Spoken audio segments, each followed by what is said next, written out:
จะทำทั้งห้าว่าอย่างไรไหนบอกชัดๆอีกที ข้อหนึ่งเมตตากรุณาข้อสองสัมมาอาชีพข้อสามกามสังวรข้อสี่ต้องมีสัจจะข้อห้าสติสัมปชัญญะศีลห้าข้อทำห้าข้อทำใจทำได้สักข้อหรือยังมีศีลสุขล้ำมีธรรมสุขใจวอนพี่น้องไทยช่วยกันใส่ใจจริงจังยุคสมัยสื่อออนไลน์ทั้งโทรโจมตีใจเราทุกทางมีศีลมีธรรมเคียงข้างชีวิตพบทางสุขใจ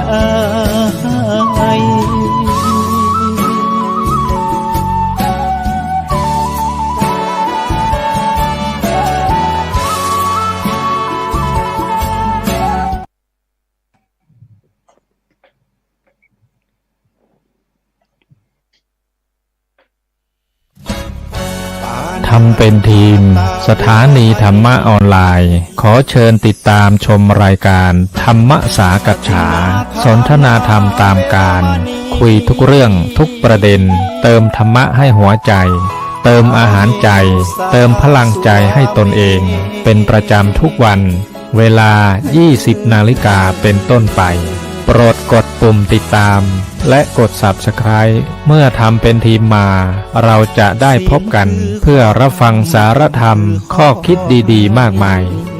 รับบุญง่ายๆด้วยการกดแชร์เผยแพร่เป็นธรรมทาน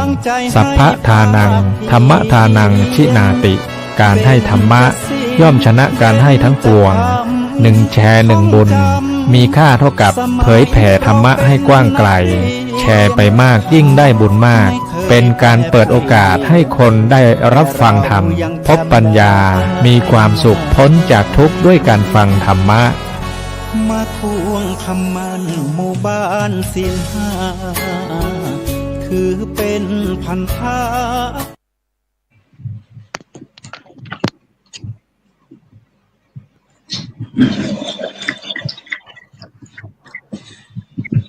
ศีลธรรมนำสุขทุกสมัยเราเป็นไทยเพราะมีธรรมประจำชาติหากไร้ศีลสิ้นธรรมต่ำอำนาจประเทศชาติจะอยู่ได้อย่างไรกันขอกราบขอบคุณธรรมสวัสดีกับบรรดาท่านผู้ฟังแล้วก็ท่านผู้ชมทุกท่านที่กำลังติดตามช่องธรรมะเป็นทีมทีวีออนไลน์กลุ่มพระสงฆ์อุบาสกอุบาสิการ่วมกันเผยแผ่ธรรมะออนไลน์ไลฟ์สด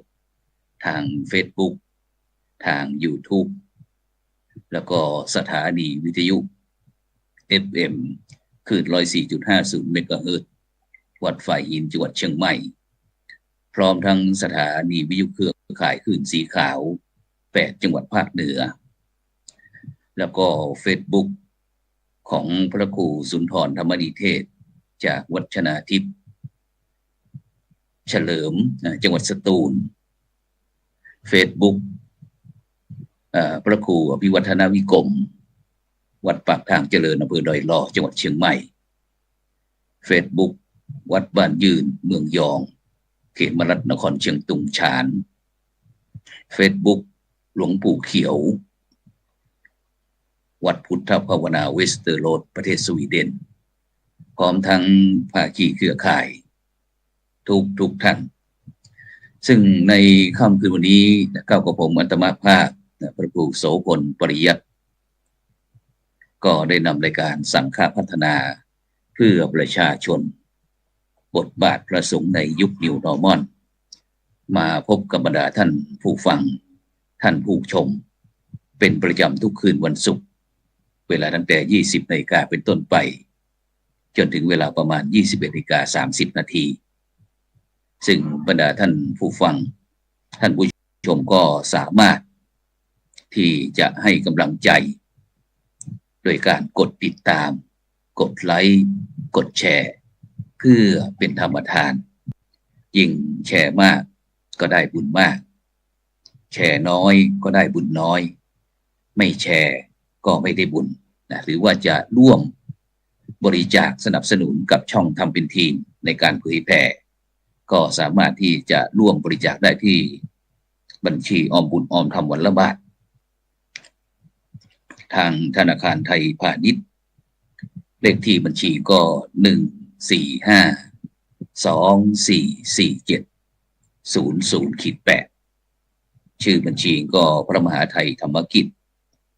พระมหาชาญชัยพงศ์ประดิษฐ์แล้วก็ท่านพระอาจารย์ดร.จตุรงค์ชูศรีหรือว่าอีกบัญชีก็เป็นธนาคารไทยพาณิชย์เช่นเดียวกันเลขที่บัญชีก็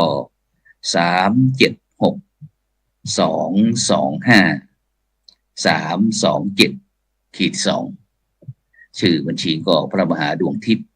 ปริยัตถาลีตามกำลังเจตนาซึ่งในค่ำคืนวันนี้ก็ถือว่าเป็นประวัติศาสตร์ประวัติการของช่องธรรมะเป็นทีมของเราที่ได้รับความสนใจกับบรรดาเด็กๆเยาวชนคนรุ่นใหม่ที่ว่าอยากจะมาใช้สื่อให้เป็นประโยชน์เพื่อที่จะถ่ายทอดไม่ว่าจะเป็นเรื่องการทำการพูดการคิดอย่างไรดีซึ่งบรรดาท่านผู้ฟังท่านผู้ชมที่ติดตามทางช่องธรรมะเป็นทีมหรือว่าทาง Facebook ทาง YouTube แม้กระทั่งสถานีวิทยุ FM คลื่น 104.50 เมกะเฮิรตซ์พร้อมทั้งสถานีวิทยุคลื่นสีขาวภาคีเครือข่าย8จังหวัดภาคเหนือของเราก็สามารถที่จะส่งข้อความมาทางอินบ็อกซ์หรือว่าบรรดาท่านผู้ฟังท่านผู้ชมเห็นลูกๆของเราเด็กๆเยาวชนของเราพูดเรื่องอะไรอยากจะสนทนาอยากจะสอบอยากจะถามก็ในช่วงท้ายรายการสัก20 นาทีก็สามารถที่จะโทรเข้ามาได้สนทนาด้านหน้าจอก็โทรมาที่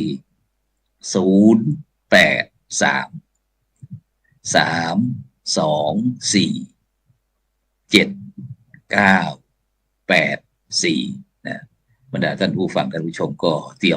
มกระดาษเตรียมปากกาหรือว่าดินสออะไรก็ได้ที่สามารถที่จะจดโทรมา20 นาทีสุดท้ายของรายการ0833247984ฉะนั้นก็บรรดาท่านผู้ฟังท่านผู้ชมเพราะว่าวันนี้นั้นกิจกรรมวันนี้เป็นวันศุกร์วันศุกร์ที่12เดือนมกราคมปีพุทธศักราช2567ซึ่งเราก็หลังจากที่กิจกรรมส่งท้ายปีเก่าแบบวิถีไทยต้อนรับปีใหม่แบบวิถีพุทธเราก็ได้ทำกิจกรรมอีกหลายๆอย่างซึ่งโดยเฉพาะวันพรุ่งนี้เป็นวันเสาร์ที่13ซึ่งเป็นวันเด็กแห่งชาติวันเด็กแห่งชาติซึ่งวันนี้ทั้งคณะผู้บริหารโรงเรียนแล้วก็เด็กๆจากลูกฟ้าขาวแล้วก็ลูกบ้านเย็นก็คือ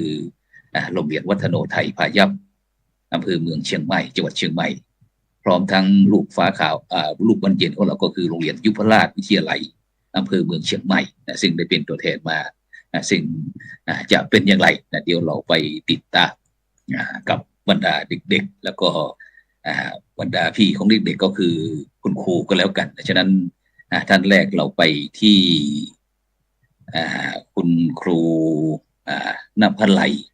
เกลื่อนกระโทกรองผู้อำนวยการจากโรงเรียน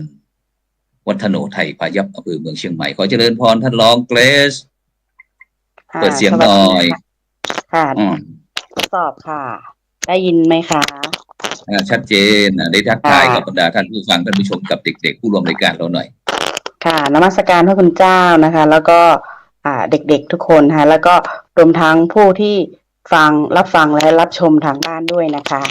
ค่ะเป็นเท่านี้ค่ะเจริญพรนะนี่ก็เป็นรองผู้อำนวยการจากโรงเรียนวัฒโนไทยพายัพนะท่านรองส่วนมากอาจารย์ก็จะเรียกว่ารองเกรดนะหรือว่าเกรส คุณโยมคุณครูณพไลนะเกลื่อนกระโทกนะแล้วก็ไปที่มีใครอีกนี้เดี๋ยวเราไปที่เปิดไปที่ชิดสนุพงศ์ก็แล้วกันชิดสนุพงศ์แสนศรีจากลูกบรรเย็นใช่ไหมลูกใช่ครับวัน สวั นี้ สดี เด็ก ครับผมนาย วันนี้เด็กผีเชิญลูกรายงานตัวต่อบรรดาท่านผู้ฟังผู้ชม นายชิดสนุพงศ์แสนศรีนะครับนักเรียนชั้นมัธยมศึกษาปีที่3โรงเรียนยุพราชวิทยาลัยครับกราบนมัสการพระอาจารย์แล้วก็สวัสดีเพื่อนๆพี่ๆทุกคนในกลุ่มโชว์นี้แล้วก็สวัสดีผู้คนทางบ้านด้วยนะครับสาธุไปที่พี่จากทางนี้หน่อยปิยธิดาจากปิยธิดาอาจารย์นะคะ แล้วก็สวัสดีทุกคนนะคะหนูชื่อนางสาวปิยธิดาทรงตระกูลวงศ์ค่ะมาจากโรงเรียนวัฒโนไทยพายัพค่ะชั้นอะไรเอ่ยลูกวันนี้ชั้นมัธยมศึกษาปีที่5ค่ะ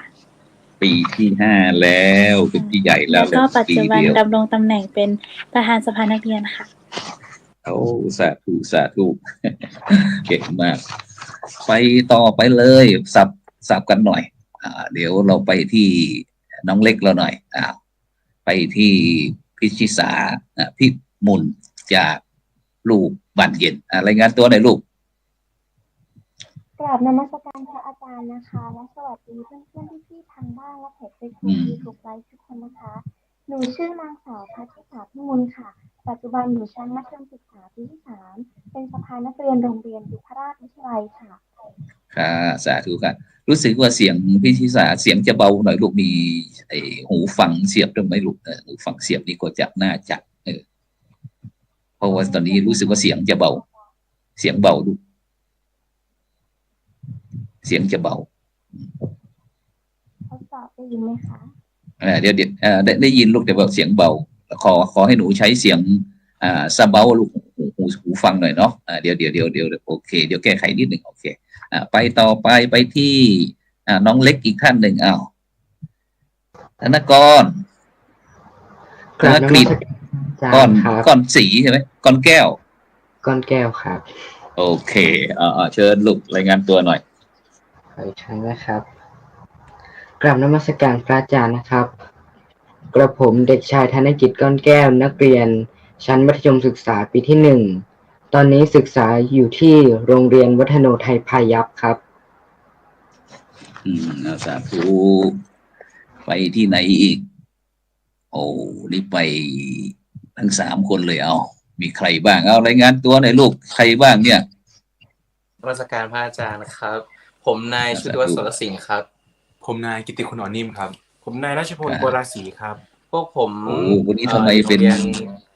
วัฒนไทยพายัพครับอยู่ชั้นม.5-3 กลุ่มเยาวชนจิตอาสา Green Power Gangster ครับตอนนี้อยู่ที่ไหนลูกตอนนี้นั่งเป็นคู่แฝดเชียว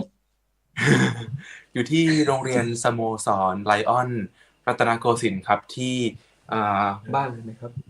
บ้านอยู่ที่แม่วางครับเชียงใหม่ครับมาจัดกิจกรรมวันเด็กให้กับเด็กและเยาวชนบนดอยครับไปอยู่ที่อำเภอแม่วางนี่เอง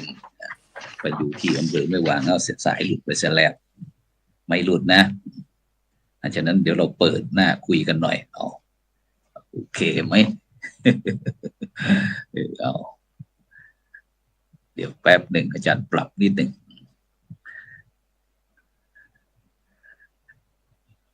ซึ่งโดยเฉพาะไปที่ทั้งทางกิตติคุณอ่อนนิ่มไปทำกิจกรรมอะไรนะลูกจัดกิจกรรมให้เด็กและเยาวชนที่ขาดโอกาสครับบนดอยครับโรงเรียนสโมสรไลออนรัตนโกสินทร์ครับที่บ้านขุนป่วยครับอำเภอตำบลแม่วินอำเภอแม่วางจังหวัดเชียงใหม่ครับ ขุนแม่วินอำเภอแม่วางจังหวัดเชียงใหม่ซึ่งจะไปทำกิจกรรมอะไรลูกคุยให้ฟังหน่อยคุยให้คร่าวๆกำหนดการยังไงพรุ่งนี้เราจะวันพรุ่งนี้ใช่ไหมใช่ครับอาจารย์เราไปร่วมทำกิจกรรมกับหน่วยงานองค์กรตรงไหนเอ่ยหรือว่าใค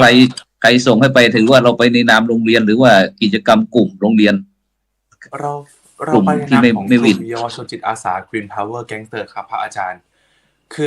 คือทางกลุ่มเยาวชนนะครับมีโครงการที่ชื่อว่า Green ปันน้องที่เราจะจัดกิจกรรมให้กับเด็กและเยาวชนทั้งที่ขาดโอกาสและมีโอกาสให้ได้เข้าถึงเกี่ยวกับเรื่องของการศึกษาเกี่ยวกับสิ่งแวดล้อมครับได้รับโอกาสที่จะสามารถเรียนรู้ในสิ่งต่างๆที่เขาอาจจะไม่เคยเรียนหรือว่าไม่เข้าใจครับอาจารย์แล้ววันพรุ่งนี้เรามีกิจกรรมอะไรบ้างลูกซึ่งเราจะมีกิจกรรมหลักๆเลยนะครับจะเป็นกิจกรรมเกี่ยวกับการคัดแยกขยะครับซึ่งเป็นกิจกรรมง่ายๆที่คนไทยส่วนใหญ่ยังทำกันไม่เป็นนะยังไม่ได้สร้างจิตสำนึกเราก็เลยเห็นถึงความสำคัญของกิจกรรมเล็กๆครับเช่นกิจกรรมการคัดแยกขยะกิจกรรม 3R ครับ reduce reuse แล้วก็ recycle ครับเป็นสิ่งง่ายๆที่น้องๆสามารถนำไปปรับใช้แล้วทำให้มันเกิดความยั่งยืนครับในยั่งยืนในที่นี้คือน้องๆทำแล้วไม่เกิดปัญหาตามมาครับอาจารย์ฉะนั้นก็นอกจากนั้นเราจะมีภาคีเครือข่ายโรงเรียนตรงไหนบ้างลูกสถานศึกษาบ้างที่ไปร่วมกับเราที่เป็นภาคีเครือข่ายของเรามีภาคีเครือข่ายเยอะมากเลยครับอาจารย์เช่นโรงเรียนแม่ทาเหนือวิทยาครับที่อำเภอทาเหนือตรงแม่ริมเนาะเรามีโรงเรียนบ้านแมวดอยปุยโรงเรียนแม่อ่อนด้วยครับอาจารย์เรามีหลายโรงเรียนมากๆที่เราพร้อมที่จะซัพพอร์ตและเข้าไปจัดโครงการให้กับเด็กและเยาวชนครับซึ่งแล้วพรุ่งนี้มีผู้ใหญ่ใจดีนำของขวัญอะไรไปแจกให้เด็กๆบ้างไหมทางผู้ใหญ่ใจดีนะครับเราได้รับการสนับสนุนจากวัดพระธาตุดอยสุเทพครับและก็ร้านกล้วยไม้หยกที่ดอยสุเทพครับมีอะไรบ้างผู้ใหญ่ใจดีที่เราจะไปแจกเขานอกจากที่เราจะแจกความรักความปรารถนาดีแล้วมีอะไรนะ iPhone สักเครื่องไหม อาจจะเกินกำลังเราไปหนึ่งครับพ่อจ๋าโอเคนอกนั้นใครมีกิจกรรมที่ไหนบ้างวันนี้คุยหน่อยไปที่ปิยธิดาลูกได้ร่วมชมรมกับเขารู้เปล่าค่ะเคยเป็นผู้เข้าร่วมอบรมเหมือนกันค่ะอ๋อแล้วงานที่เราไปร่วมกับเขาไหมงานนี้พอดีติดธุระค่ะก็เลยไม่ได้ร่วมแต่ว่าส่งกำลังใจไปให้เพื่อนๆเสมอค่ะโอ้สาธุโอเคไปที่ยุพราชหน่อยยุพราชชิสนุพงศ์ยุพราชมีกิจกรรมอะไรไหมลูกวันนี้วันศุกร์แล้วครับวันนี้ผมลาอยู่โรงเรียนครับพอดีว่ามีกิจนิดหน่อยครับผมก็เลยไม่ได้ทำกิจกรรมปีนี้ยุพราชเรามีกิจกรรมเกี่ยวกับวันเด็กไหมลูกปีนี้ไม่น่าจะมีครับพัชริสาเสริมหน่อยวันนี้ไปโรงเรียนหรือเปล่าวันนี้หนูไปโรงเรียนค่ะพระอาจารย์เป็นยังไงรายงานสดๆหน่อยลูกวันนี้กิจกรรมเกี่ยวกับวันเด็กที่โรงเรียนเราท่านผอ.ท่านรองผอ.คณะคุณครูแล้วก็ทั้งชมรมผู้ปกครองเราได้จัดกิจกรรมเนื่องในวันเด็กไหมลูกในส่วนของทางโรงเรียนยุพราชนะคะก็ไม่ได้มีกิจกรรมวันเด็กที่จัดขึ้นค่ะแต่จะมีกิจกรรมเป็นตักบาตรทุกวันศุกร์คลายทุกสุขใจค่ะเราจะตักบาตรในตอนเช้าค่ะก็ถือว่าเป็นการตักบาตรวันเด็กทำบุญทุกวันศุกร์อย่างเงี้ยค่ะแล้วก็จะมีส่วนใหญ่จะเป็นให้ร่วมทำกิจกรรมกับหมู่บ้านชุมชนอย่างนี้ซะมากกว่าค่ะพระอาจารย์แล้วไอ้ชุมชนนี้เราไปลงกิจกรรมบริเวณใกล้เคียงกับสถานศึกษาโรงเรียนยุพราชของเราหรือว่าไปออกพื้นที่ต่างอำเภออะไรหรือเปล่าลูกก็จะให้เข้าร่วมกิจกรรมเป็นชุมชนของตัวเด็กอะค่ะว่าใครอยู่บ้านไหนก็ให้ไปเข้าร่วมแต่ไม่มีการจัดกิจกรรมภายในโรงเรียนค่ะแล้วก็ข้างนอกด้วยค่ะไปที่ธนกฤษวัฒโนเป็นไงบ้างลูกวันนี้บรรยากาศคุยให้กับบรรดาท่านผู้ฟังท่านผู้ชมหน่อยก่อนที่เราจะให้ท่านรองผู้อำนวยการ ลองเกรดของเราได้พูดกิจกรรมหนูได้ร่วมกิจกรรมอะไรบ้างไหมวันนี้ธนกฤษวันนี้ไม่ได้มีกิจกรรมอะไรที่ให้ผมร่วม แต่ภาคเช้าเลยนะตั้งแต่ภาคเช้าครับแต่มีทางโรงเรียนคำเที่ยวอนุสรณ์มาศึกษาดูงานโรงเรียนวัฒโนไทยพายัพครับดูงานอะไรเรื่องอะไรเกี่ยวกับการศึกษาต่อในระดับชั้นมัธยมศึกษาปีที่1ครับเหรอโอ้ครับอ๋อหมายความว่านักเรียนที่จะมาเข้าเรียนต่อปี2567ที่วัฒโนไทยพายัพใช่ไหมลูกที่เขามาดูใช่ครับนักเรียนโรงเรียนตอนนี้ธนกฤษอยู่ชั้นไหนลูกมัธยมศึกษาปีที่1ครับม.1 ทับเท่าไหร่ทับ13ครับห้องเรียนเตรียมทหารและตำรวจครับเหรอโอ้โหนี่เข้มนี่เชิญชวนหน่อยเชิญชวนเพื่อนพี่น้องๆมาเข้าเรียนที่ยุพราชเราหน่อยสิเชิญมาสมัครหน่อยมีรายละเอียดอย่างไรบ้างครับผมก็สามารถมาเข้าได้นะครับและก็ผมบอกเลยว่าวัฒโนไทยพายัพจะทำให้ทุกคนมีความสุขครับเพราะว่าเราอยู่กันแบบพี่ๆน้องๆครับเอาปิยธิดาเสริมน้องหน่อยปิยธิดาค่ะโรงเรียนวัฒโนไทยพายัพของเรานะคะก็ได้มีกิจกรรมในอีกหลายด้านให้กับนักเรียนที่จะเข้ามาศึกษาต่อค่ะไม่ว่าจะเป็นด้านของวิชาการด้านของกิจกรรมหรือแม้แต่ด้านของพุทธศาสนาค่ะที่ทางโรงเรียนเราก็ได้สนับสนุนเพราะว่าโรงเรียนเรานะคะเป็นโรงเรียนวิถีพุทธด้วยค่ะแล้วก็ขอเสริมนิดนึงนะคะก็คือในวันนี้หรือว่าในทุกๆวันศุกร์นะคะโรงเรียนเราก็จะมีกิจกรรมสวดมนต์ยาวด้วยค่ะเป็นการฝึกฝนให้กับนักเรียนภายในโรงเรียนค่ะก็จะเป็นตัวแทนของคณะกรรมการสภานักเรียนค่ะเป็นแกนนำในการสวดมนต์ยาวค่ะแล้วก็น้องๆก็จะสวดมนต์ยาวพร้อมกันค่ะทั้งโรงเรียนในตอนเข้าแถวในตอนเช้าค่ะของทุกวันศุกร์และที่ผ่านมาทุกวันศุกร์ก็จะมีทำบุญตักบาตรด้วยค่ะโอ้หนูแล้วของทำบุญตักบาตรเอาไปทำอะไรลูกอะไรนะคะของที่ทำบุญตักบาตรที่เราไปใส่ทำบุญตักบาตรเราได้มีพระอาจารย์ได้มอบให้โรงเรียนแล้วเราเอาไปทำกิจกรรมอะไรบ้างไหมลูกค่ะก็มีค่ะแล้วก็ที่ได้รับเมตตามาจากพระอาจารย์นะคะก็ได้แจกจ่ายให้กับพี่ๆน้องๆภายในโรงเรียนค่ะได้แบ่งกันกินแบ่งกันใช้ค่ะอย่างโดยเฉพาะวงโยธวาทิตของเรานี่ที่น่ารักนั่นเองเนาะปิยธิดาแล้วกิติคุณไม่ได้มีของขึ้นมาด้วยเหรอลูกไม่มีมาม่าปลากระป๋องขนมบ้างเลยเหรอมีเยอะแยะครับอาจารย์มีทั้งของเยอะแยะเลยเหรอใช่ครับแบ่งไปให้พี่ๆน้องทางยุพราชวันเย็นเราสิปิยธิดาเคยเอาสิ่งของได้เอาไปดูแลหรือว่าไปช่วยเพื่อนพี่น้องๆที่เขาไม่ค่อยจะมีเท่าไหร่เงี้ยลูกมีบ้างไหมแถวยุพราชของเราบ้านเย็นของเราพี่ชิสามีไหมลูกเคยนำสิ่งของไปมอบให้เพื่อนๆบ้างไหมมีค่ะในส่วนของยุพราชวิทยาลัยของเรานะคะในบางวันถ้าเป็นการตักบาตรอย่างเงี้ยค่ะแล้วก็เป็นในเนื่องในโอกาสวันคล้ายวันเกิดของราชการต่างๆแบบนี้ค่ะมันก็จะมีของตักบาตรจำนวนมากในส่วนนี้นะคะสภานักเรียนของเรานะคะก็จะมีหัวข้อเป็นโครงการชื่อว่า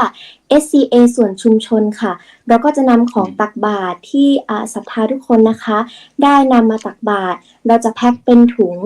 ใส่แยกไปแจกให้กับคนในชุมชนวัดล่ามช้างค่ะ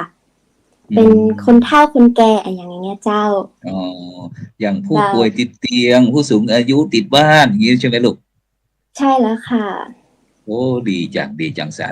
ธุนะฉะนั้นเดี๋ยวเราไปที่ท่านรองณภไลเรือนกระโทกรองผู้อำนวยการโรงเรียนวัฒโนไทยพายัพนะถือว่าวันนี้เป็น พี่สาวของลูกๆก็แล้วกัน เจริญพรท่านรองเกรซค่ะนมัสการเป็นยังไงบ้างคุยกิจกรรมเรื่องโดยเฉพาะไปที่นั่นก่อนก็ได้ไปแนะนำโรงเรียนเราหน่อยแนะนำโรงเรียนเราหน่อยประชาสัมพันธ์หน่อยเผื่อที่ท่านผู้ชมที่ติดตามอยู่สนใจอยากจะเรียนอยากให้ลูกบ่าวลูกสาวไปเรียนที่วัฒโนเงี้ย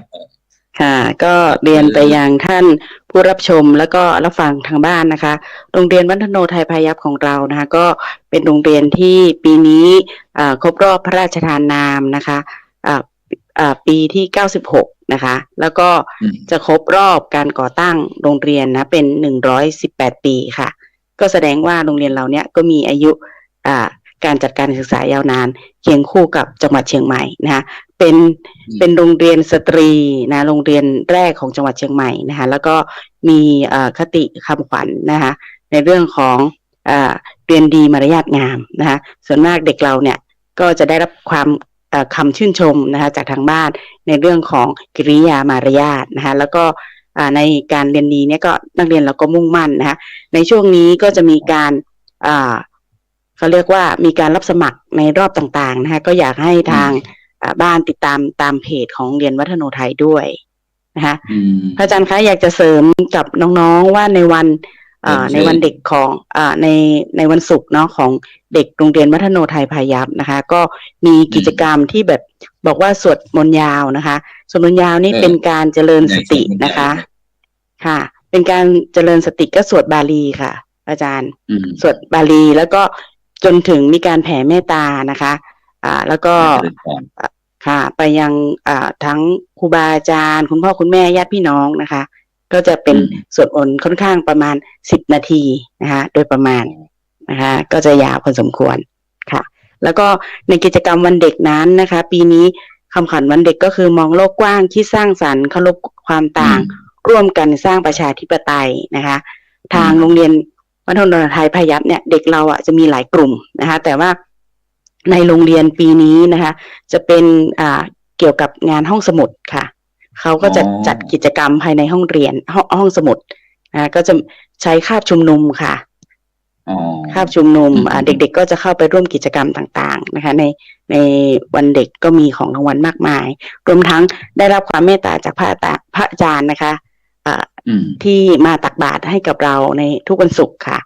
ทางท่านพระอาจารย์ก็เมตตานะคะสิ่งเหล่านั้นเราก็นำไปใช้ประโยชน์นะคะในเรื่องของสนับสนุนนักเรียนที่ซ้อมแข่งขันทักษะวิชาการสนับสนุนวงดุริยางค์นะคะวงโยธวาทิตของเรียนเราที่เขาซ้อม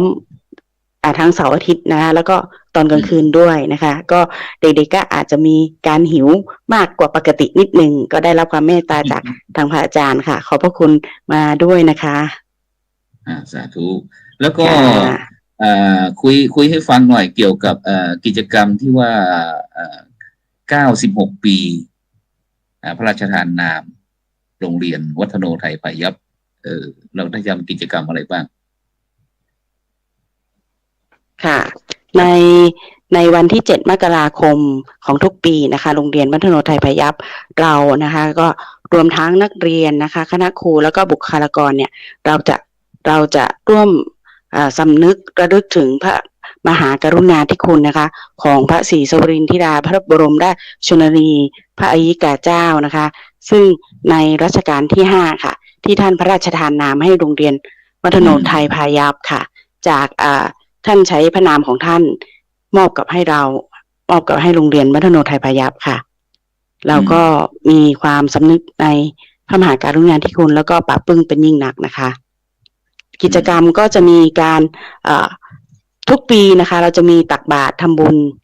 ตักบาตรใหญ่นะคะแต่ว่าครั้งนี้นะคะก็จะเป็นการถวายสังฆทานเนื่องจากว่าเป็นวันอาทิตย์ค่ะครั้งนี้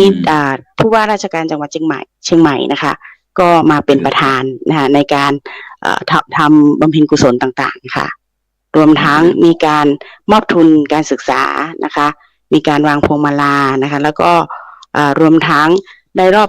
ได้มอบรางวัลนะคะคนดีพระศรีสวรินทร์นะคะตามมูลนิธิของพระศรีสวรินทร์ธิดานะคะที่ทางมูลนิธิเขาจะ ให้ผู้ที่บำเพ็ญประโยชน์เป็นไปตามวัตถุประสงค์ของมูลนิธินะคะเข้ารับรางวัลนะคะในครั้งนี้รวมทั้งทางมูลนิธิเนี่ยก็ได้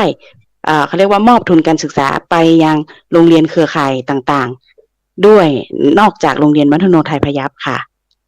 เชิญพรแล้วก็ไอกิจกรรมส่งท้ายปีเก่าต้อนรับปีใหม่โรงเรียนเราจัดไหมกิจกรรมอย่างไรบ้างกิจกรรมของเราก็แบ่งเป็น3ส่วนด้วยกันนะคะส่วนแรกก็เป็นของนักเรียนนี่ก็มีนะคะจัดกิจกรรมวันปีใหม่ให้กับนักเรียนค่ะได้มีการพบปะสังสรรค์แล้วก็เขาเรียกว่าเสริมสร้างกำลังใจต้อนรับปีใหม่นะคะด้วยการด้วยความสนุกสนานแล้วก็ยินดีปีดาร่วมกันก็จะได้รับเขาเรียกว่า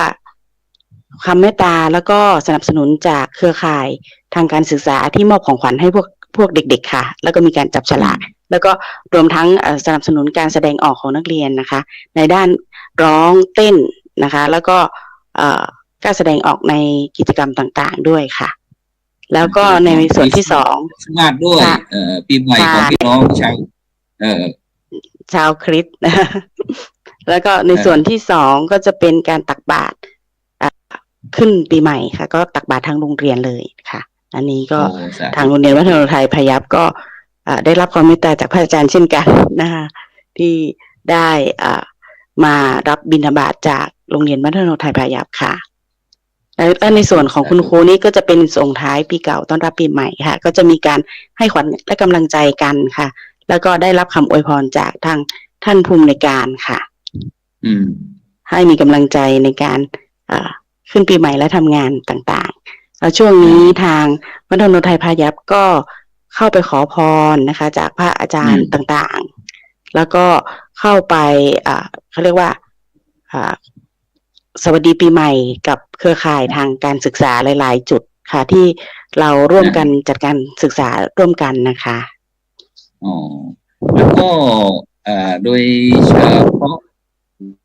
เดี๋ยวไอ้ผู้อำนวยการเห็นว่าเป็นผู้อำนวยการเพิ่งย้ายมาใหม่ได้กี่ชื่ออะไรได้กี่วันกี่เดือนละค่ะเรียนทางท่านผู้ฟังนะคะแล้วก็ผู้ติดตามอยู่ในขณะนี้นะคะตอนนี้โรงเรียนวัฒนไทยพยัพนะคะ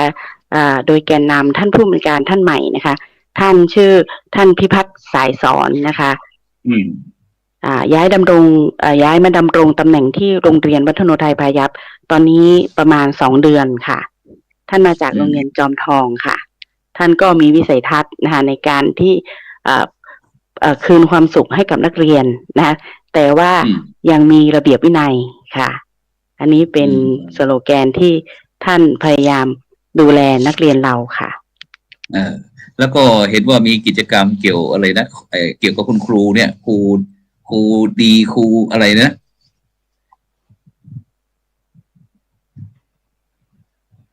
ที่เรามีการ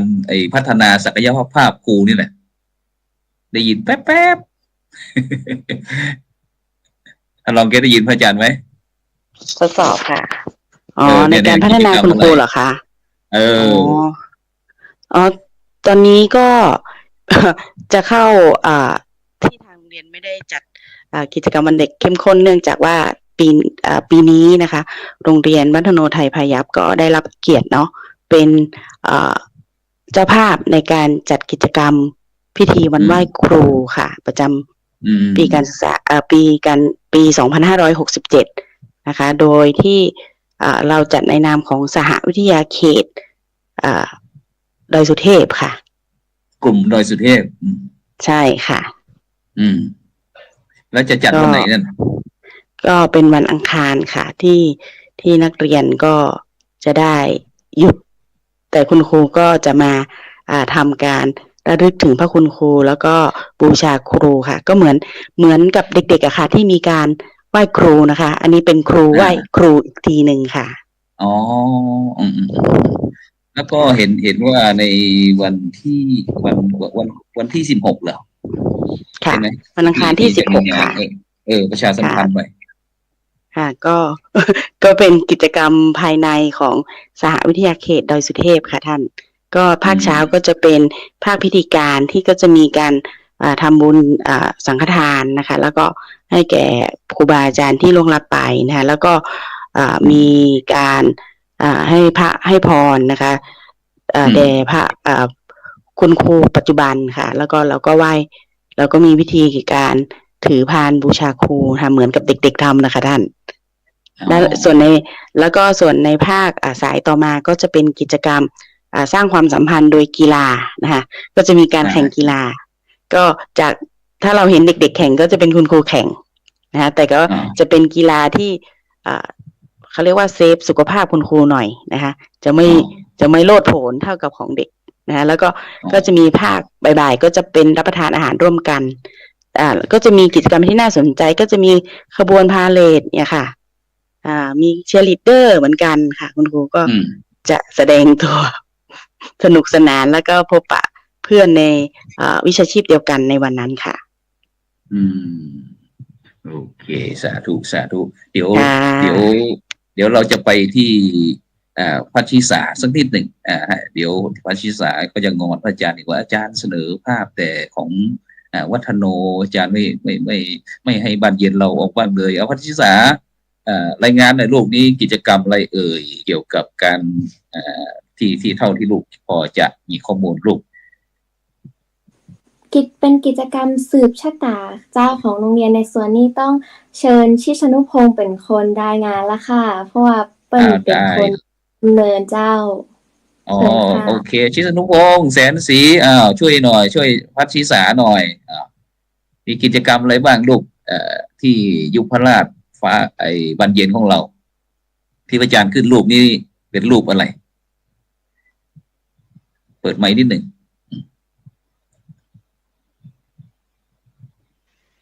อาจารย์แป๊บหนึ่งนะครับโอเคได้ลูก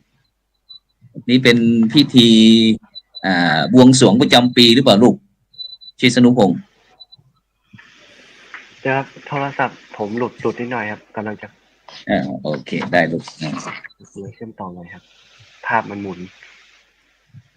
สืบชะตายุทธภัณฑ์เรือนแก้วหรือว่าไงเป็นพิธีบวงสรวงเจ้าถวายพานพุ่มพระบรมราชานุสาวรีย์ค่ะและเนื่องในตามนาม110 ปีค่ะ16 ปีเนาะเป็น116 ปี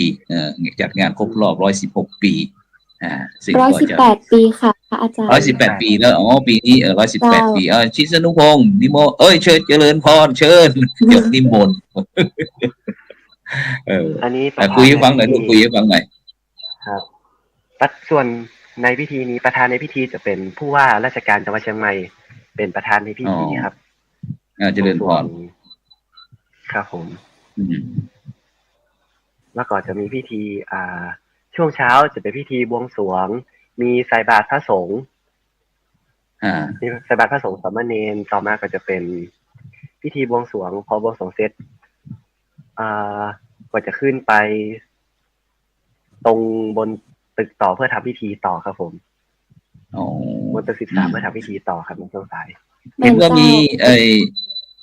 เจริญพรลูกเชิญพัชชิสา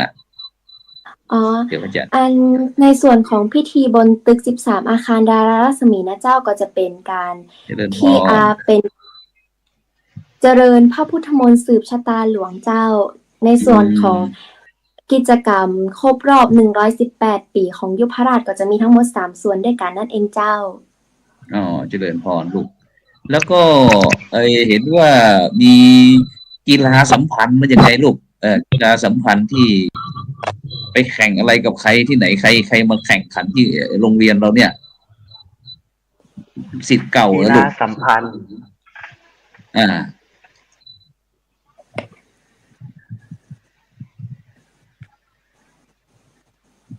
กีฬาสัมพันธ์นี่อันนี้ผมไม่ทราบนะครับแต่เป็นศิษย์เก่าหรือเปล่าลูกศิษย์เก่าเนาะน่าจะเป็นศิษย์เก่าที่ไปเชิญลูกเชิญเสริมได้ลูกเชิญเสริมได้แต่วันที่9 ถึง 10 กุมภาพันธ์นี้ก็จะมีกีฬาประเพณียุพราชเตรียมทหารครับจะทำไงบ้างคุยฟังหน่อยลูกคุยฟังหน่อยกิจกรรมก็จะมีทางโรงเรียนเตรียมทหารก็จะพา ทางนักเรียนเตรียมทหารนั้นมาทัศนศึกษาที่ภาคเหนือก็คือดอยสุเทพเสร็จแล้วก็จะมาพักตอนช่วงเย็นก็จะมาพักกินข้าวที่โรงเรียนยุพราชวิทยาลัยส่วนวันต่อมานั้นจะมีกิจกรรมประเพณีก็คือการแข่งกีฬาทักษะวิชาการไม่ว่าจะเป็นพวกคณิตศาสตร์ภาษาอังกฤษแล้วก็วิชาการต่างๆส่วนกีฬานั้นก็จะมีฟุตบอลบาสเกตบอลตะกร้อวอลเลย์บอลแล้วก็บาสเกตบอลนะครับสาธุสาธุท่านศิษาอยู่ชั้นม.3แล้วใช่ไหมลูกมีพิธีคุยให้ฟังหน่อยพิธีอำลาสถาบันอะไรที่เคยเห็นเขาบ้างไหมเคยเห็นค่ะเคยเห็น1 ครั้งเขาทำยังไงคุยให้ฟังหน่อยคุยบรรยากาศให้ฟังหน่อยในบรรยากาศนะคะตอนแรกก็จะมีคุณครูที่เป็นผู้ชายเป็นรอดอค่ะเขาก็จะถือธงสีบานเย็นนะคะแล้วก็คุณครูที่เกษียณเขาก็จะเดินมาเพื่อไปนั่งยังพิธีคือบนเวทีนะคะเสร็จแล้วนะคะสักครู่ก็จะเป็นการแสดงของเด็กความสามารถพิเศษด้านนาฏศิลป์ค่ะเด็กนาฏศิลป์ก็จะมารำให้ดูเหมือนดังรูปนี้เลยค่ะพระอาจารย์ใช่ค่ะแล้วก็จะมีการมอบพวงมาลัยมอบช่อดอกไม้แล้วก็มีการกลัดช่อดอกไม้ค่ะแล้วก็ทุนการศึกษาใครศิษย์เก่าหรือเปล่าพันธิสาศิษย์เก่ามามอบทุนการศึกษายังไงบ้างลูกคุยให้ฟังหน่อยเรียนยังไงถึงจะได้รับทุนการศึกษาในส่วนของพิธีมอบทุนการศึกษานี่นะคะจะเป็นของทางแนะแนวงานแนะแนวร่วมกับศิษย์เก่าโรงเรียนสมาคมศิษย์เก่าโรงเรียนยุพราชค่ะคุณครูแนะแนวก็จะขึ้นมาแนะแนวในคาบนะคะว่ามีใครที่ต้องการที่จะประสงค์ที่จะรับทุนก็ให้มาติดต่อขอรับที่คุณครูหรือที่คุณครูประจำชั้นเนี่ยค่ะเขาก็จะมีการติดต่อประสานกันจนได้รายชื่อนักเรียนที่ได้ทุนมาค่ะก็จะมีการจัดงานพิธีมอบทุนการศึกษาในส่วนนี้สภานักเรียนก็ได้เข้าช่วยเหลือค่ะก็ผ่านไปได้ด้วยดีค่ะสาธุสาธุเป็นภาพที่อบอุ่นมากๆค่ะค่ะแจ๋วมากแจ๋วมากแล้วก็ตอนนี้ยุพราชของเรารับสมัครนักเรียนปี67หรือยังลูกตอนนี้รับสมัครเชิญชวนหน่อยได้ค่ะตอนนี้นะคะในส่วนของยุพราชวิทยาลัยของเรานะคะได้เปิดรับสมัครนักเรียนชั้นมัธยมศึกษาปีที่1และ4เรียบร้อยเลยนะคะในส่วนของสอบเราจะมีสอบรอบที่2กับรอบที่3ค่ะรอบที่2จะสอบในเดือนกุมภาพันธ์นะคะและรอบที่3รอบทั่วไปจะสอบในเดือนมีนาคมค่ะสามารถติดตามข้อมูลข่าวสารของการสอบคัดเลือกเข้าเป็นนักเรียนโรงเรียนยุพราชวิทยาลัยได้ทางเพจ Facebook งานรับนักเรียนโรงเรียนยุพราชวิทยาลัยได้นะคะขอบคุณค่ะมีประมาณนี้ค่ะสาธุสาธุชิสนุพงษ์งานขันโตกคุยเรื่องงานขันโตกหน่อยใครมานั่งรับประทานไปเต็มสนามกีฬาเราหมดเลยงานขันโตกนี้งานขันโตกส่วนใหญ่จัดขึ้นในพิธีคือประเพณียุพราชเตรียมทหารครับจะมีประธานในพิธีก็จะเป็นคณะกรรมการสถานศึกษาโรงเรียนยุพราชวิทยาลัยพลเอกโกศลปทุมชาติที่เขาเป็นจบจากโรงเรียนเตรียมทหารมาเป็นประธานด้วยครับเจริญพรก็จะมีการร่วมวงขันโตกกับนักเรียนเตรียมทหารคณะกรรมการแล้วก็คณะครูโรงเรียนยุพราชวิทยาลัยครับส่วนในภาคกลางคืนจะเป็นการแสดงของนักเรียนโรงเรียนยุพราชวิทยาลัยและนักเรียนโรงเรียนเตรียมทหารแสดงร่วมกันครับผมโอเคแจ๋วชัดเจนนะนี่ก็ในขณะนี้บรรดาท่านผู้ฟังท่านผู้ชมก็กำลังติดตามรายการสังฆพัฒนาเพื่อประชาชนบทบาทพระสงฆ์ในยุคนิวนอร์มอนซึ่งวันนี้เราก็ได้รับความร่วมมือกับภาคีเครือข่ายจากโรงเรียนยุพราชวิทยาลัยพร้อมทั้งลูกฟ้าขาวโรงเรียนวัฒโนไทยพยัพก็ได้มาสร้างความสามัคคีทางรายการสังฆพัฒนาเพื่อประชาชนทางช่องทีวีออนไลน์ของเราช่องธรรมะเป็นทีมทีวีออนไลน์ฉะนั้นก็บรรดาท่านผู้ฟังท่านผู้ชมซึ่งวันนี้เราก็ปี2567ไวซะเหลือเกิน ตอนนี้ก็วันศุกร์ที่12เดือนมกราคมปีพุทธศักราช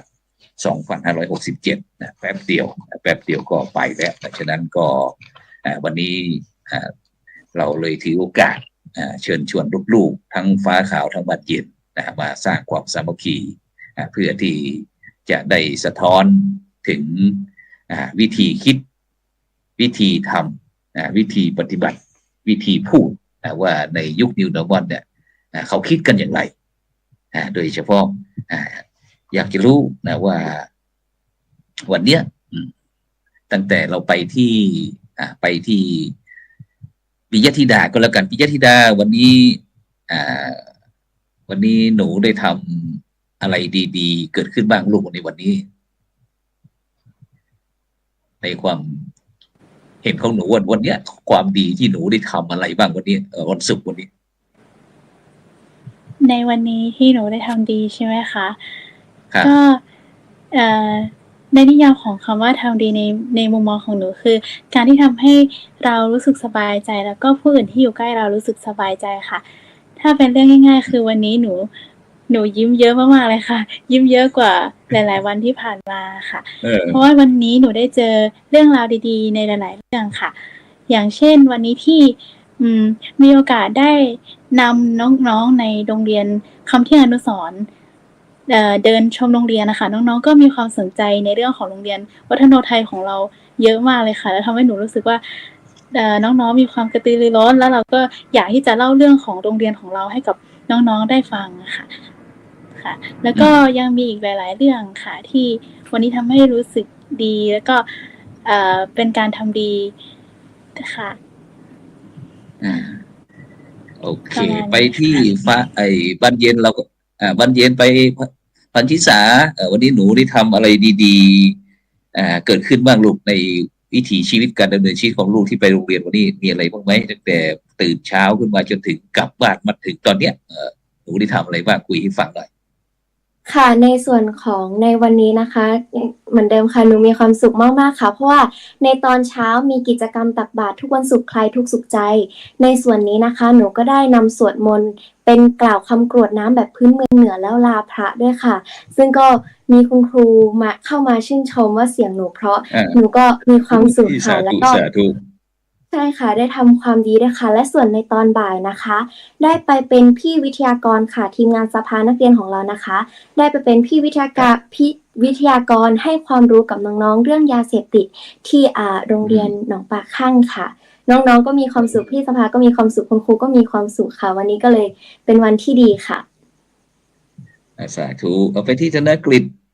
ก้อนแก้ววันนี้หนูมีอะไรดีๆเกิดขึ้นบ้างในชีวิตของหนูวันนี้ธนกฤษวันนี้ที่ทำให้ผมมีความสุขก็คือท่านรองได้มาบอกผมว่าผมจะได้มาออกรายการครับผมก็เลยดีใจแล้วก็ในหลายๆเรื่องวันนี้ผมก็ช่วยเพื่อนทำงานการบ้านหรืองานต่างๆที่เพื่อนเขาทำไม่ได้ครับผมมีความสุขครับตอนนี้เรามาออกทีวีออนไลน์ครั้งแรกหรือว่าหลายครั้งแล้วลูกครั้งแรกครับเป็นยังไงบ้างคุยบรรยากาศให้ฟังหน่อยบอกว่ามาเป็นคนแรกด้วยนะทดสอบถึง3-4 รอบเข้ามาเป็นยังไงบ้างลูกการใช้วิถีชีวิตของเด็กยุคใหม่กับใช้ออนไลน์อย่างเงี้ยลูกเป็นยังไงบ้างคุยให้ฟังหน่อยขอทวนได้ไหมครับไม่ทันการใช้ออนไลน์ของหนูเป็นยังไงบ้างครับไอเนี่ยที่วิถีชีวิตยุค New Normal เนี่ยที่เด็กยุคใหม่เรามาใช้แบบนี้ลูกมันสะดวกสบายยิ่งขึ้นไหมหรือว่ารู้สึกว่ามันอึดอัดซะเหลือเกินสะดวกสบายครับเพราะว่าอย่างเช่นถ้าเราจะเสิร์ชหาข้อมูลในสิ่งที่คุณครูจะให้หาเราก็สามารถเสิร์ชใน Google ในสิ่งที่เราไม่รู้หรือเราอยากจะหาเพิ่มเติมได้ครับมันเพิ่มความสะดวกสบายให้นักเรียนด้วยครับโอ้หมายความว่าสะดวกสบายมากยิ่งขึ้นกลัวเมื่อ 4-5 ปีก่อนใช่ไหมตอนที่เราเป็นเด็กๆนะเพราะว่าการเปลี่ยนแปลงไวไปที่ชุดของกิติคุณกันแล้วกันกิติคุณคุยให้ฟังหน่อยเอาวันนี้ได้ทำอะไรดีๆเกิดขึ้นบ้างกับชีวิตของเราวันนี้ ก็สำหรับวันนี้นะครับ ก็พวกผมได้มีการเตรียมตัว แล้วก็มีการประชุมเรื่องการทำจัดกิจกรรมในวันพรุ่งนี้ แล้วก็มีการเช็คของนิดหน่อยครับผม ซึ่งทางกลุ่ม Green Power นะครับ ได้มาประสานติดต่อกับทางโรงเรียนสโมสรไลออนรัตนโกสินทร์นะครับ ก็มีตั้งแต่วันศุกร์นี้แล้วที่เขาจัดไปก่อนแล้วจึงได้ถือว่านำพร็อพบางส่วนมาช่วยทางโรงเรียนในการจัดกิจกรรมครับผม เราเชื่อว่าการจัดกิจกรรมให้เด็กและเยาวชนที่เขาไม่ได้รับโอกาสนะครับอาจารย์ ถือว่าเป็นสิ่งที่เราทำแล้วที่ว่าเราได้ประโยชน์ได้บุญเราทำโดยที่ไม่ได้หวังผลตอบแทนนะครับอาจารย์ เราคิดว่าเราสามารถสร้างประโยชน์ให้กับสังคม ให้กับเด็กและเยาวชนที่เขาไม่ค่อยได้รับโอกาสนะครับอาจารย์เอาอีกคนหนึ่ง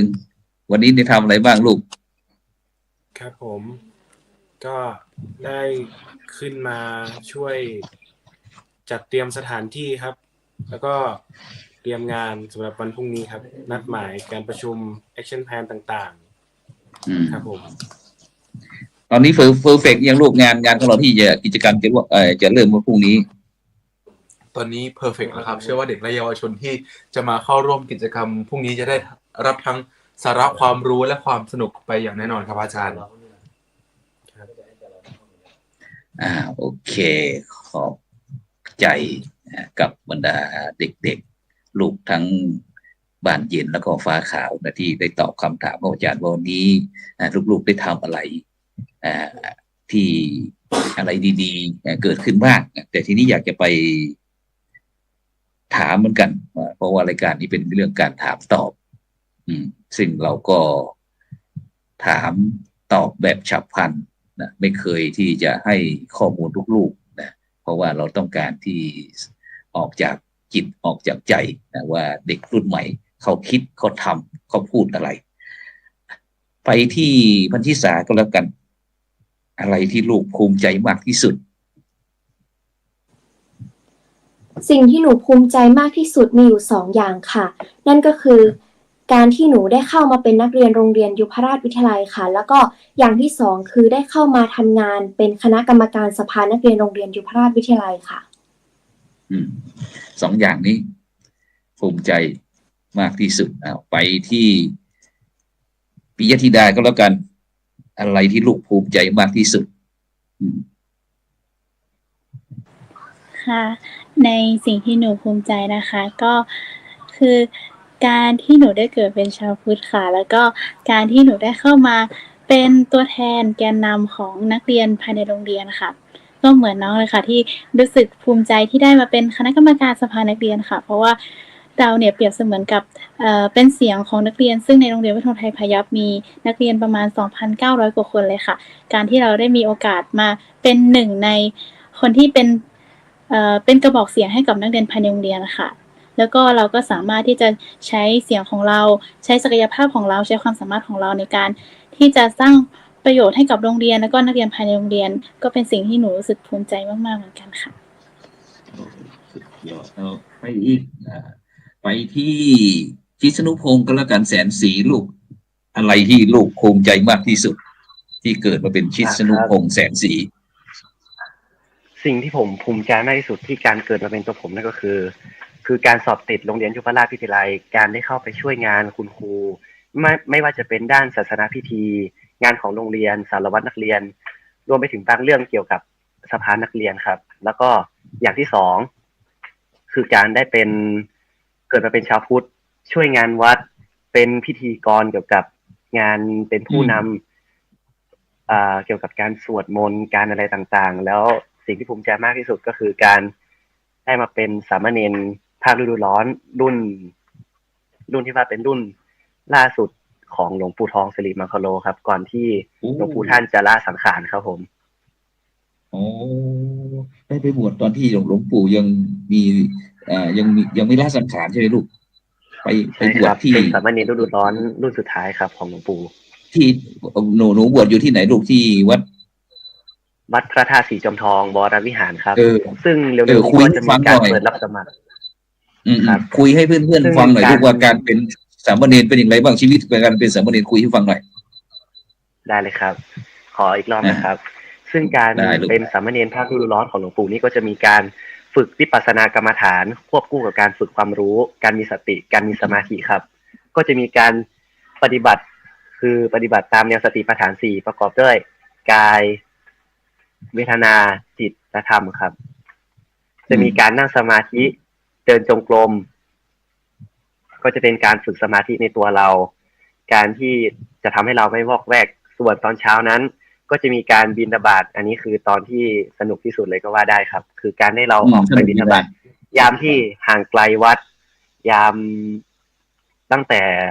ไปนี่ขึ้นไปหมู่บ้านบนเขาบ้างไปหมู่บ้านแถวๆวัดบ้างเนี่ยครับก็จะทำให้เราได้รู้ว่าวิถีชีวิตของคนเป็นยังไงแล้วก็การดำรงชีวิตอยู่การใช้ชีวิตของเขาครับแล้วก็ตอนนี้สามารถนำประสบการณ์จากการที่เราไปบวชภาคฤดูร้อนมาประยุกต์ใช้กับการเรียนการสอนการดำเนินชีวิตของบรรเย็นของเราได้ไหมลูกทำให้เราเป็นคน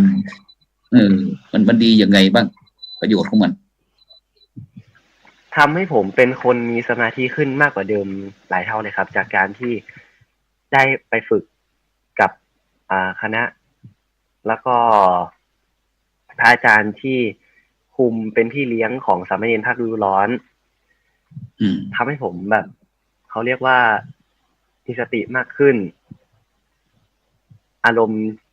มณ์เย็นมากขึ้นครับแล้วก็ไม่วอกแวกเหมือนก่อนใช่ครับแล้วก็นำมาต่อยอดในการเป็นนักเรียนศาสนพิธีของโรงเรียนยุพราชวิทยาลัยช่วยงานศาสนพิธีเรามีความรู้เรื่องการเกี่ยวกับพระเกี่ยวกับการจัดของเกี่ยวกับการที่เรานำสวดกับการเป็นพิธีกรการนำไหว้พระสวดมนต์ครับสาธุสาธุไปที่ลูกฟ้าขาวแล้วกันกฤษนิมนต์1จากลูกฟ้าขาววัฒโนไทยพยัพมีอะไรที่ลูกภูมิใจมากที่สุดผมภูมิใจที่ได้เป็นตัวแทนนักเรียนระดับชั้นมัธยมศึกษาปีที่1ใน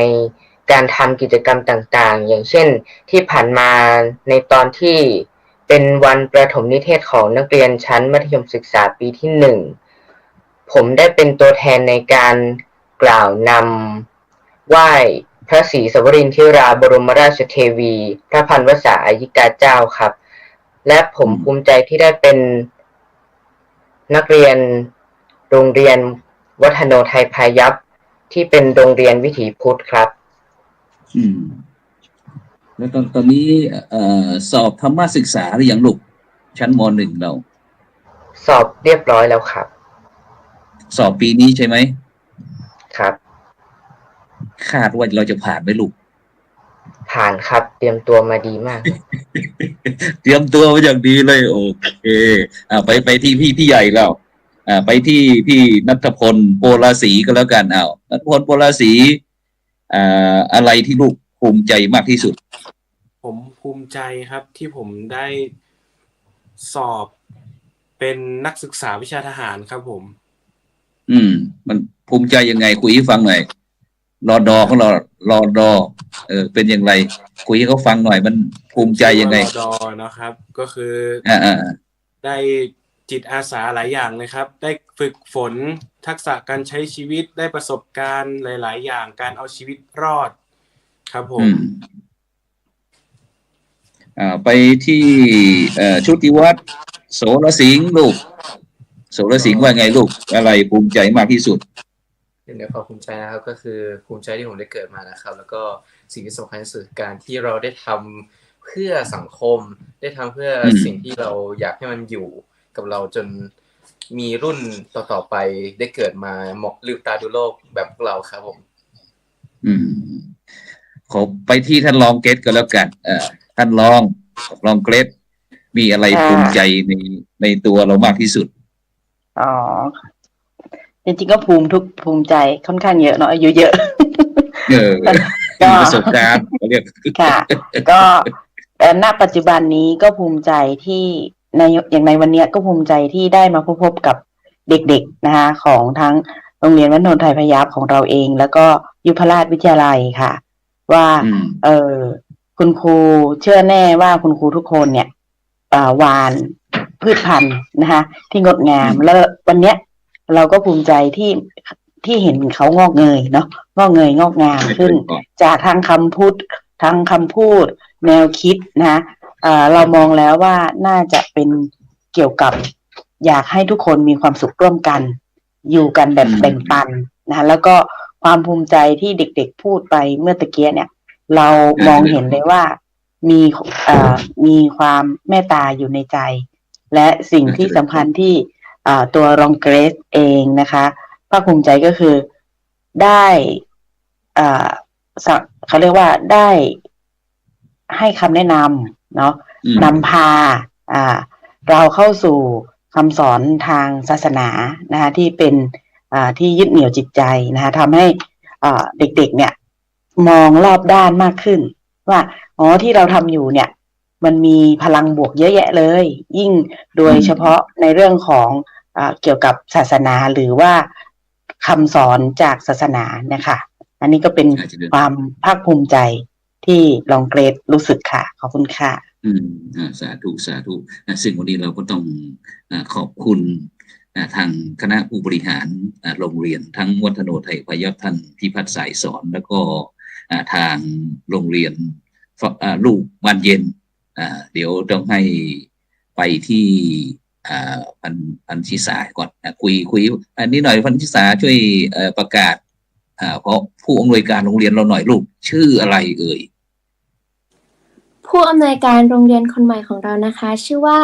นายสำเร็จไกรพันธ์ค่ะเป็นมาจากโรงเรียนแม่ริมวิทยาคมค่ะซึ่งตอนนี้ก็ดำรงตำแหน่งเป็นผู้อำนวยการโรงเรียนยุพราชวิทยาลัยได้มาประมาณ2-3 เดือนแล้วค่ะผอ.สำเร็จไกรพันธ์ซึ่งปีนี้พอย้ายมาเป็นผู้อำนวยการโรงเรียนวัฒโนไทยพยัคฆ์รู้ไหมลูกพระอาจารย์ชวนผู้อำนวยการของเราผอ.สำเร็จสอบธรรมศึกษาแล้วก็ปีนี้ผอ.เราสอบหนูรู้ไหมหนูไม่ทราบเลยค่ะนี่แหละปีนี้ผอ.หนูผู้อำนวยการโรงเรียนผอ.สำเร็จไกรพันธ์ของเราเนี่ยสอบธรรมศึกษานะลูกรู้ไหมผอ.อยากจะสอบผอ.บอกอาจารย์ไปคุยวันนั้นนะแล้วก็ต้องขอบคุณอนุโมทนากับท่านรองหยาดนิสาคำพีระรองผู้อำนวยการฝ่ายบริการที่เป็นธุระภาระที่คัดเลือกทั้งพันธิสาแล้วก็ชิสนุพงษ์แสนศรีซึ่งเป็นคนต้นแบบของลูกบรรเย็นของเราแล้วก็ส่วนทางลูกฟ้าขาวของเราก็ต้องขอบคุณอนุโมทนาทั้งคณะทำงานคณะผู้บริหารของแม้กระทั่งทุกคนที่ได้ส่งทั้งเทพบุตรและก็เทพธิดาได้มาร่วมในการคราวนี้ฉะนั้นอาจารย์ก็จะถามต่อไปอีกนะว่าถ้าสมมุติว่าถ้าเรามีเงิน100,000เนี่ยเรามีเงิน100,000นะลูกพวกลูกๆจะเอาไปทำอะไรใครจะตอบก่อนใครจะพูดก่อนว่าสมมติว่าถ้าเรามีเงิน100,000เนี่ยลูกๆจะเอาไปทำอะไร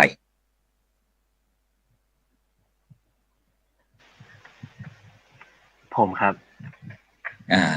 ไปที่ชิสนุพงษ์แสนศรีลูกบรรเย็นก็แล้วกันถ้าสมมุติว่าชิสนุพงษ์มีเงิน100,000ชิสนุพงษ์จะเอาไปทำอะไรถ้าผมมีเงิน100,000จริงๆก็ส่วนหนึ่งก็จะเก็บไว้ใช้ตัวเองก็คือใช้ในการดำรงชีวิตของตัวเองก็คือซื้อสิ่งของที่ตัวเองต้องการนะครับไม่ว่าจะเป็นอุปกรณ์การเรียนคือโน้ตบุ๊กกับiPad ตอนนี้ที่ผมต้องการใช้ในการเรียนแล้วก็อีกส่วนหนึ่งก็จะเอาไปทำบุญบ้างต่อเติมสิ่งที่ตัวเองอยากได้บ้างไม่ว่าจะเป็นทั้งโต๊ะอะไรแบบนี้ที่ตัวเองอยากได้ครับแล้วก็ให้ครอบครัวด้วยครับผมสาธุให้โดยเฉพาะครอบครัวหมายถึงคุณพ่อคุณแม่ใช่ไหมครับหมายถึงคุณพ่อคุณแม่ในครอบครัวนะในอนาคตของตัวเองครับสาธุนี่คือชิสนุพงษ์แสนศรีนะงั้นไปที่ธนกรก้อนแก้วธนกฤษก้อนแก้วเราก็แล้วกันธนกฤษถ้าธนกฤษมีเงิน100,000 บาทลูกจะเอาไปทำอะไรก็ส่วนหนึ่งนะครับผมจะเอาไป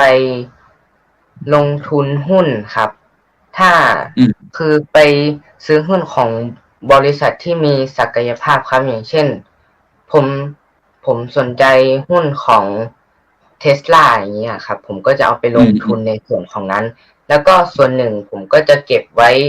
เพื่ออนาคตด้วยครับฝากไว้ในธนาคารครับเพื่อรับดอกเบี้ยอะไรอย่างเงี้ยครับ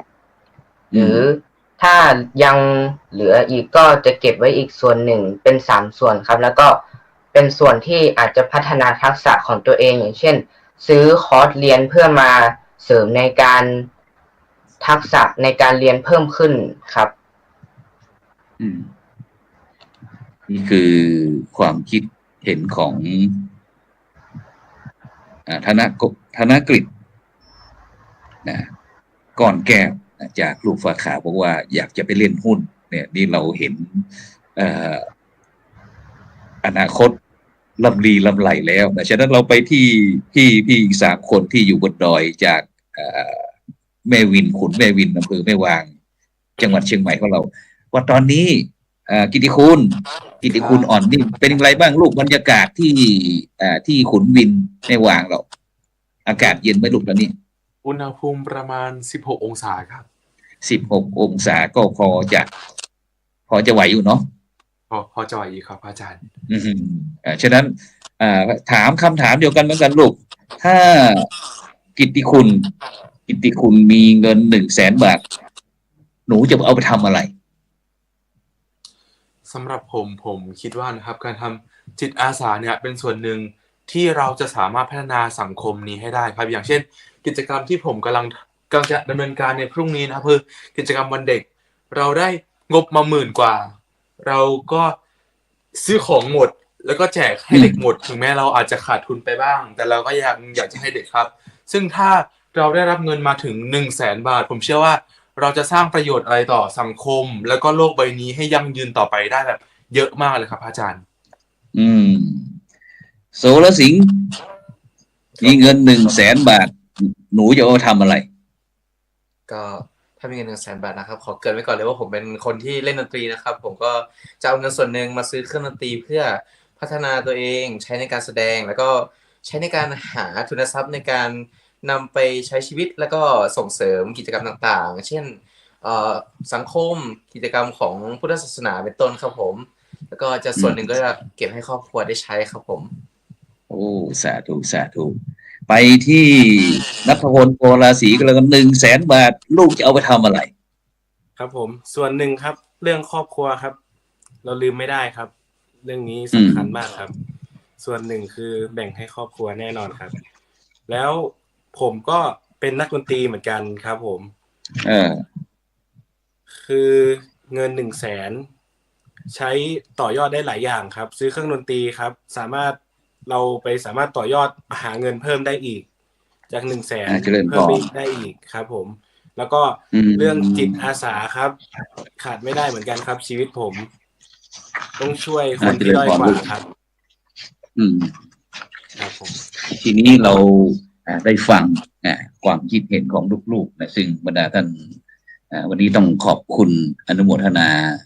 กับบรรดาท่านผู้ฟังท่านผู้ชมทุกท่านที่ส่งข้อความเข้ามาอย่างคุณโยมสุวรรณีสมในบอกว่าขอชื่นชมพวกหนูทุกคนเลยนะเป็นเด็กที่ยิ้มแย้มแจ่มใสสุภาพเรียบร้อยตอบคำถามของพระอาจารย์ได้เป็นอย่างดีชัดเจนเข้าใจง่ายขอให้หนูทุกคนจงมีอนาคตที่ก้าวไกลกันทุกคนนะมีกำลังใจจากหนูนะที่จากบรรดาท่านผู้ชมท่านผู้ฟังที่อยู่ทางบ้านนะแล้วก็คุณโยมนัฐการบอกว่าสุดยอดค่ะสุดยอดค่ะคุณทิพย์น้ำทิพย์บอกว่าเยี่ยมจริงๆขอชื่นชมคุณพิมพ์ศรีแซ่ลีบอกว่าขอบคุณพระธรรมกราบโมทนาสาธุเจ้าค่ะแล้วก็ใครเยอะแยะนี่บอกว่าเสียงกล้องเจ้าค่ะสงสัยจะเปิดไมค์ด้วยเปิดลำโพงด้วยนะก็อยากจะให้บรรดาท่านผู้ฟังท่านผู้ชมได้มีส่วนร่วมนี่ก็ถือว่าแค่ทักเราบอกว่าเสียงกล้องนี่ก็ถือว่ามีส่วนร่วมนะฉะนั้น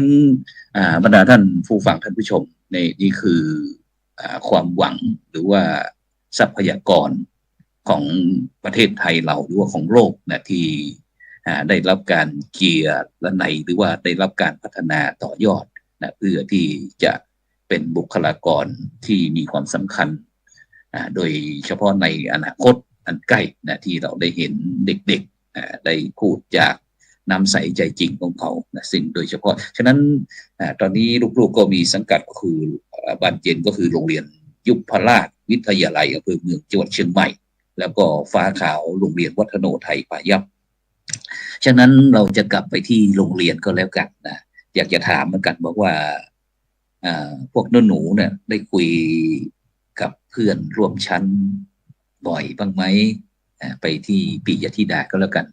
ความสัมพันธ์กับเพื่อนๆที่ห้องหรือว่าโรงเรียนลูกเป็นยังไงบ้างได้คุยกันบ่อยบ้างไหมหรือว่างอนกันตลอดค่ะก็ในความสัมพันธ์ระหว่างเพื่อนหรือว่าระหว่างพี่ๆน้องๆภายในโรงเรียนนะคะก็สื่อสารพูดคุยกันตลอดเวลาค่ะด้วยความที่เราเป็นคณะกรรมการสภานักเรียนเองด้วยนะคะแล้วก็ยิ่งมีโอกาสได้พูดคุยกับน้องๆมากขึ้นค่ะแล้วก็สภานักเรียนก็มีกล่องค่ะที่จะรับฟังความคิดเห็นของนักเรียนค่ะแล้วก็เราก็มีการปรับเข้ากับยุคสมัยคือเราจะมีช่องทางของแฟนเพจ Facebook นะคะแล้วก็เรื่องของ Instagram ที่น้องๆเนี่ยสามารถเข้ามาแจ้งหรือว่าสามารถที่จะปรึกษาปัญหาของน้องๆภายในโรงเรียนได้ค่ะก็ถือว่าเป็นอีกหนึ่งวิธีการสื่อสารที่ทำให้เราเนี่ยได้มีส่วนหนึ่งเป็นส่วนหนึ่งในการช่วยแก้ไขปัญหาให้กับน้องๆค่ะสาธุไปที่ฟ้าบ้านเย็นก็แล้วกันไปที่พันชิสาก็แล้วกันมีความกระตือรือร้นบ้างไหมลูกที่อยากจะมีส่วนร่วมในห้องเรียนนะมีมากน้อยเท่าไหนเรามีส่วนร่วมในกิจกรรมภายในห้องหรือว่าในโรงเรียนมากน้อยขนาดไหนในส่วนของโรงเรียนนะคะการที่หนูจะได้ขึ้นมาเป็นคณะกรรมการสภานักเรียนหนูก็เริ่มจากระดับห้องเรียนนี่แหละค่ะหนูได้เป็นหัวหน้าชั้นในระดับม.2 ค่ะแล้วก็ได้มีการพูดคุยเวลามีงานอะไรก็ได้ร่วมด้วยช่วยทำกับเพื่อนๆในห้องก็ถือว่ามีความสัมพันธ์ระหว่างเพื่อนในห้องที่ดีเลยค่ะและส่วนเพื่อนๆหรือน้องๆพี่ๆชั้นอื่นนะคะก็อย่างที่พี่ปิยธิดาบอกเลยค่ะว่าด้วยความที่ว่าเราเป็นคณะทำงานสภานักเรียนใช่ไหมคะก็จะมีพี่ๆน้องๆเข้ามาพูดคุยด้วยจำนวนมากค่ะเล่าถึงปัญหาบ้างหรือชื่นชมบ้างอะไรประมาณนี้ค่ะและทางยุพราชนะคะของสภาของเรานั้นก็มีเพจของสภานักเรียนเราด้วยค่ะที่จะให้น้องๆนะคะเข้ามาพูดคุยปรึกษาปัญหาหรือว่าข้อดีชื่นชอบอะไรในโรงเรียนหรือว่าโรงเรียนมีปัญหาอะไรเราก็จะพูดคุยกันในนี้ค่ะใช่ค่ะเป็นการพูดคุยกันค่ะก็ถือว่ามีความสัมพันธ์ระหว่างกับทุกคนในโรงเรียนก็ดีค่ะสาธุสาธุฉะนั้นเราไปที่ชิสนุพงศ์ก็แล้วกันว่าที่โรงเรียนยุพราชก็แล้วกันว่าวิชาที่ตรงไปตรงมามากที่สุดในโรงเรียนเนี่ยคืออะไรเปิดไมค์นิดหนึ่งเสียงหายชิดชนุพงศ์เสียงหายลูกขยับถอดหูฟังเลยก็ได้ลูกถอดหูฟังเลยถอดหูฟังเลย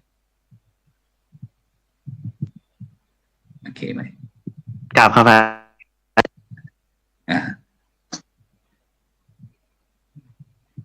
เสียงเดี๋ยวอาจารย์ถามว่าวิชาที่ตรงไปตรงมาอาจารย์ย้ำคำถามนิดหนึ่งวิชาที่ตรงไปตรงมามากที่สุดในโรงเรียนคืออะไรได้ยินไหมลูกอาจจะได้ยินนะอาจารย์ไหมลูกชิสนุพงศ์ได้ยินไหม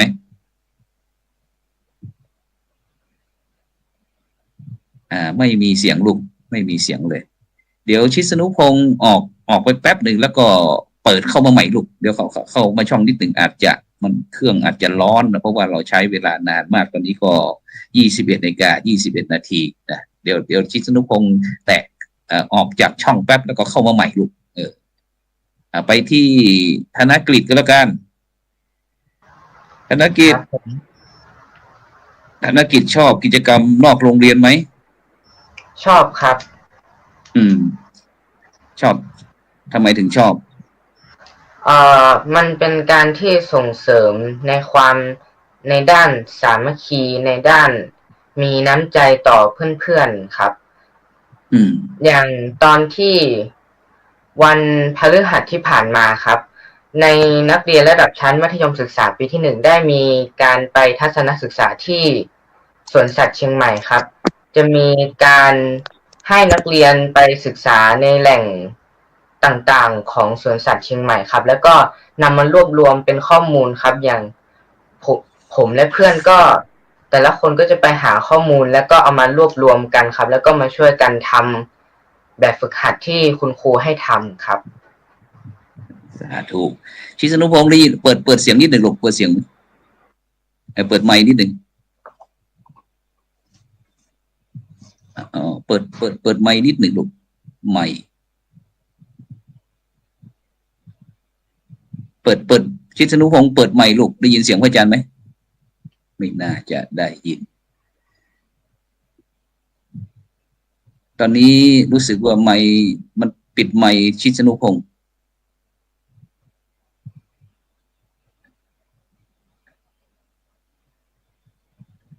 เดี๋ยวขอภาพเสียงแป๊บหนึ่งชิสนุพงศ์ลูกเปิดไมค์เลยลูกถอดสายออกแล้วก็เปิดไมค์